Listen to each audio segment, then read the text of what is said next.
welcome to my channel. In today's video I'm going to be reviewing the Revlon Insta-Filter foundation. Now this is $17.99. I feel like that needs to be said with like a crazy singing voice. $17.99. It does come out in 12 shades. It has a built-in blender and it's medium coverage. I picked this up at Walgreens. I got to the counter and I was like, what's the price of this? It was like on a big display and there were no prices, and she said $17.99, and I'm like, no thanks. Put it back. Now Walgreens does have buy one get one half off, which I'm sure it's at CVS, Riteaid, any of the drugstores like that, and then I did use my points toward it. But yeah, when I think of that price, I don't know if Revlon is identifying with Estee Lauder or what's going on, but that is a ridiculous amount for a drugstore foundation. And I feel like, okay, fine, drugstore foundations are stepping up their game, and this could be a really good one. But Wet n Wild Photo Focus, I always say it wrong, Photo Focus is $5, and it's an amazing drugstore foundation. So I don't feel that it's one of those things that, as a consumer, we have to spend $20 at the drugstore. I am beside myself. I did bring it home. I did try it on. It is what I'm wearing today. Now, it is a beautiful foundation. I will say that. It did not oxidize, which I thought it was going to. The built-in applicator is actually not bad. I was afraid it was, you've seen these little stiff applicator sponge type, but it really does seem to blend in nicely. Granted, I'm not going to sit here and tell you this is the only applicator I use. I did go in with my beauty blender.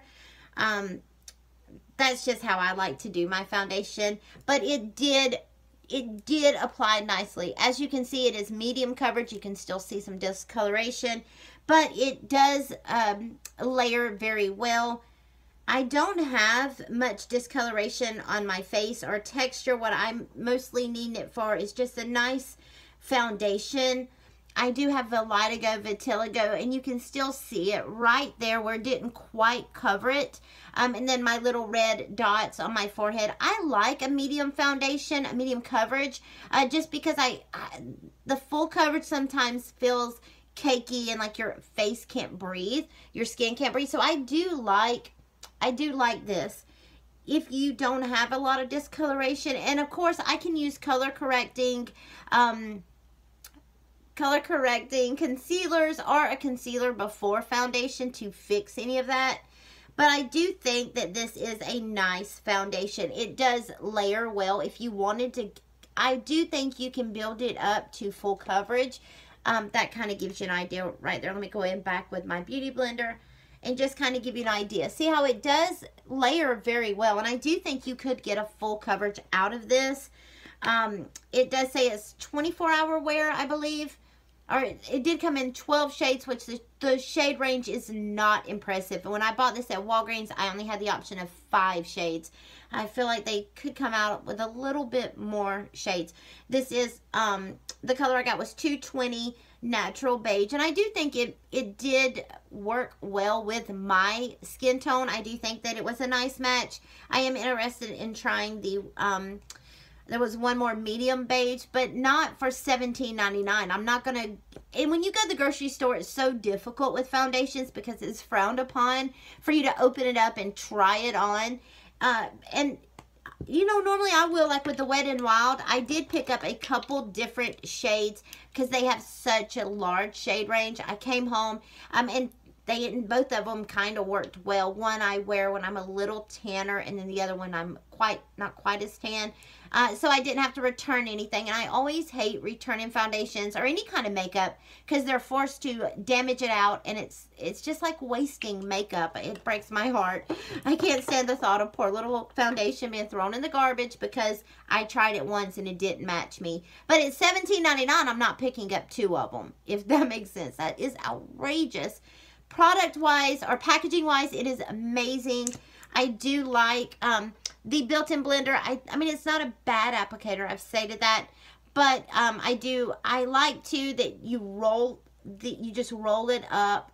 This is what comes out on the top. And I feel like I didn't have any problems with the application. I feel like sometimes with sponge top foundations, you get out either way too much product or you can't get enough and you're constantly like continuing to like roll and roll and roll. But I do really like the packaging. I think it was well made. I do think the formula is great. It does give a very nice skin-like look.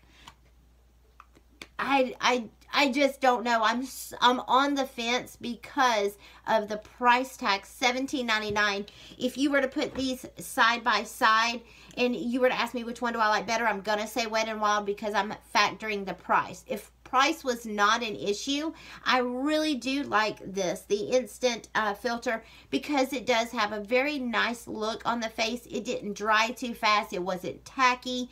It didn't give me a crazy glossy look. It wasn't too matte. Like, it is a really good foundation.